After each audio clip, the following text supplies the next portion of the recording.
Good morning students. आज हम शुरू करें न्यू चैप्टर अपना chapter number 9 reproduction in animals. First of all reproduction क्या होता है? री का मतलब दोबारा, प्रोडक्शन मतलब बनाना, यानी कि एनिमल का अपने जैसा एक और एनिमल बनाना, अपने बिल्कुल अपने जैसा ही, उसे बोलेंगे रिप्रोडक्शन। तो आपकी फर्स्ट डेफिनेशन है production of new organism from the existing organism. जो पहले से धरती पर हैं उनके द्वारा अपने जैसा एक न्यू ऑर्गेनिज्म बनाना, अपनी ही स्पीशीज का, इज नोन एज रिप्रोडक्शन। इसका क्या मतलब? इसका मतलब है कि बिल्ली जो है हमेशा एक छोटी बिल्ली ही बनाएगी, ठीक है, और कुत्ता हमेशा छोटा कुत्ता ही बनाएगा फर्दर रिप्रोड्यूस करके, ठीक है। इसको बोलते हैं कि अपनी स्पीशीज को दोबारा बनाना, that is called reproduction. Reproduction is essential for the survival of a species on this earth. जरूरी किस लिए? ये अपनी स्पीशीज को बनाए रखने के लिए, अपनी स्पीशीज को जिंदा रखने के लिए रिप्रोडक्शन जरूरी है। कि मान लो एक टाइम पर दो बिल्ली अर्थ पर आ गई, ठीक है, उससे क्या हुआ? अगर फर्दर रिप्रोड्यूस ना करे वो, तो क्या होगा? ये दो बिल्लियां एक टाइम के बाद मर जाएंगी। तो इनको अपनी स्पीशीज को बनाए रखने के लिए, इनके अपना सर्वाइवल, अपना जीवन बनाए रखने के लिए इनको फर्दर रिप्रोड्यूस करना पड़ेगा, ताकि जब ये ओल्ड हो तो इनके बच्चे आप आगे हों जिंदा रहने के लिए इनकी स्पीशीज के, है ना। तो क्या है? Essential for the survival of species on this अर्थ। फिर आपका the process of reproduction ensure continuity of life on the earth. मान लो कि एक बार लिविंग ऑर्गेनिज्म बन गया अर्थ के ऊपर, अगर वो रिप्रोड्यूस ना करे तो एक टाइम के बाद सारे लिविंग जो बींग्स हैं वो सारे मर जाएंगे। उसके बाद धरती पर लिविंग चीज़ नहीं रहेगी, धरती पर लाइफ नहीं रहेगी। तो लाइफ को कंटिन्यू रखने के लिए रिप्रोडक्शन ज़रूरी है। फिर नेक्स्ट आपका, जैसे कि ह्यूमन बींग कैसे रिप्रोड्यूस करते हैं? Giving birth to babies. Human beings बच्चे पैदा करके क्या करते हैं? रिप्रोडक्शन करते हैं। फिर है, जब मान लो कि ह्यूमन बींग जो हैं पेरेंट्स, अगर वो ओल्ड होंगे और वो डाई अप होंगे, उस टाइम पर उनके बच्चे होंगे धरती पर सर्वाइव करने के लिए, धरती पर लाइव रहने के लिए। फिर है reproduction by human beings ensure that human species will continue exist on this अर्थ। अगर ह्यूमन बींग रिप्रोड्यूस कर रहे हैं तो मतलब धरती पर ह्यूमन बींग बने रहेंगे, ठीक है। उसके बाद है कि जिस प्रकार बात की हमने कि ह्यूमन बींग पैदा करेंगे बेबीज, उसी प्रकार से कैट पैदा करते हैं किटन, यानी कैट के बच्चों को बोलते हैं किटन्स। उसके बाद जो डॉग है उसके बच्चों को बोलेंगे पप्पीज, ठीक है। तो है reproduction give rise to more organism with the same basic characteristics as their parents. अब बात यह है कि जो न्यू बेबी बोर्न हो रहा है उसके अंदर फीचर्स या फिर कैरेक्टर्स कहाँ से आएंगे? पेरेंट्स से आएंगे, क्योंकि जो दो पेरेंट्स हैं उनके अंदर क्या है? क्रोमोसोम्स होंगे। क्रोमोसोम्स कहाँ पर होते हैं? डीएनए के अंदर। तो क्रोमोसोम के ऊपर जीन लगे होते हैं, तो हाफ क्रोमोसोम आएंगे कहाँ से? मदर से। हाफ क्रोमोसोम आएंगे फादर से। क्रोमोसोम पर क्या? जीन्स लगे हुए। जीन्स के पास क्या है? इंफॉर्मेशन कि ह्यूमन बींग कैसा बनेगा, उसकी इंफॉर्मेशन है जीन्स के अंदर। तो हाफ जीन्स कहाँ से आए? मदर से। हाफ जीन आए फादर से, यानी कि कैरेक्टर भी फीचर्स भी कहाँ से आएंगे? पेरेंट्स से ही आएंगे, ठीक है। तो ये आपकी ये लाइन है। उसके बाद है, ये बात हमने कर ली, कैट के बच्चों को बोलते हैं किटन, डॉग के बच्चों को बोलेंगे पपीज, और हैंस के बच्चों को बोलते हैं चिक्स। जो हैन प्रोड्यूस करते हैं उन्हें बोलते हैं चिक्स। अगर कोई स्पीशीज रिप्रोड्यूस ना कर पाए तो क्या होगा? एक टाइम के बाद सारी स्पीशीज के मेंबर मर जाएंगे। जितने मेंबर अर्थ पर आए हैं वो एक टाइम के बाद मर जाएंगे। उसका रिप्रोड्यूस वो कर नहीं रहे तो क्या होगा? उनकी स्पीशीज धरती पर से गायब, डिसअपेयर हो जाएगी, गायब हो जाएगी। तो फिर है एक दो वर्ड सुनोगे आप, यंग वंस और एक वर्ड है ऑफस्प्रिंग।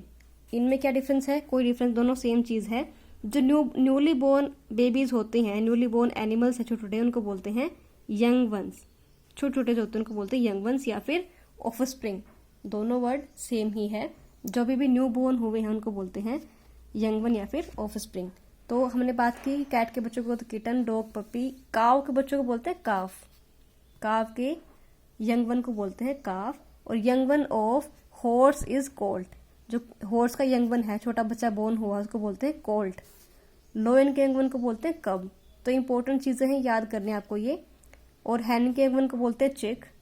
फ्रॉग के यंग वन को बोलते हैं टैडपोल। अब फ्रॉग का यंग वन कैसे बनता है?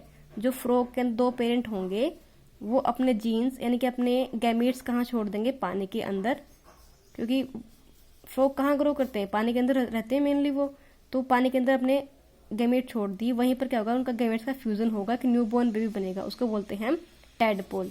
टैडपोल फिर एडल्ट बड़ा होता है, वो बनाएगा frog. Young one of an animal is called offspring, मैंने वो बता दिया पहले ही। अब है मेथड ऑफ रिप्रोडक्शन, कि जो अलग अलग ऑर्गेनिज्म हैं वो अलग अलग तरीके से रिप्रोड्यूस करते हैं। तो तरीके कौन कौन से हैं? 2 टाइप के। पहले क्या है, अमीबा, जो आपको पढ़ते हुए अमीबा क्या है, इरेगुलर शेप का एक सिंगल सेल का ऑर्गेनिज्म होता है, कोई डेफिनेट शेप नहीं है। ये क्या करेगा, ये फर्दर 2 में डिवाइड हो जाता है अपने आप ही। तो ये क्या हुआ, ये होगा रिप्रोडक्शन का टाइप, कि एक ही बॉडी से 2 बॉडी बनना। अमीबा जस्ट स्प्लिट, टूट जाएगा 2 पार्ट के अंदर टू प्रोड्यूस न्यू अमीबा, नई अमीबा बनाने के लिए। फिर नेक्स्ट आपका हाइड्रा। हाइड्रा क्या है, ये भी एक ऑर्गेनिज्म है जो ग्रो करता है पानी के अंदर। ये कैसे ग्रो करेगा, तो हाइड्रा की बॉडी कुछ ऐसी ऐसी होती है, ठीक है। तो इस हाइड्रा की बॉडी पे एक और हाइड्रा यहाँ पर ग्रो करेगा, छोटा सा हाइड्रा ग्रो करेगा। इसके ऊपर कुछ टेंटिकल्स लगे होते हैं, इनको बोलते टेंटिकल्स, जो इसको पानी के अंदर मूव करने में हेल्प करते हैं, ये टेंटिकल्स होते हैं। तो ये हाइड्रा आपका, इस हाइड्रा की बॉडी पे छोटा सा हाइड्रा बनेगा, और ये क्या करेगा, कुछ टाइम तक इस बॉडी से कनेक्ट रहेगा, अपने पेरेंट बॉडी से कनेक्ट रहेगा, किस लिए, ताकि यहाँ से ये न्यूट्रिशन ले सके।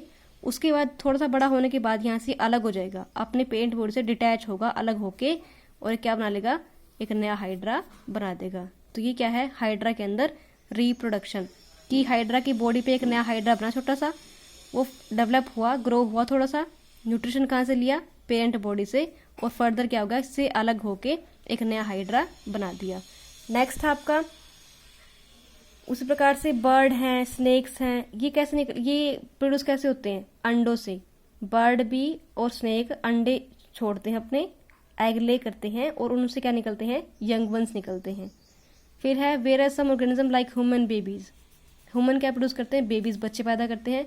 किटन्स, पपीज, जो किटन कैट के, पपीज जो हैं डॉग के, तो वो क्या है, वो अंडे वंडे नहीं देंगे, वो सिर्फ क्या बनाएंगे, डायरेक्ट बनाएंगे यंग वन, या सीधे अपने बच्चे पैदा करते हैं फ्रॉम देयर मदर। ये कहाँ से निकलेंगे, मदर से बनते हैं सारे बेबीज ये।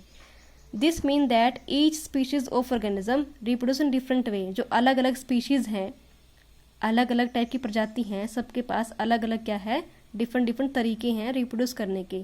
तो इन तरीकों को हमने 2 में डिवाइड किया गया है, इन तरीकों को हमने 2 कैटेगरी में डिवाइड किया है। First one is asexual reproduction, second one is sexual reproduction.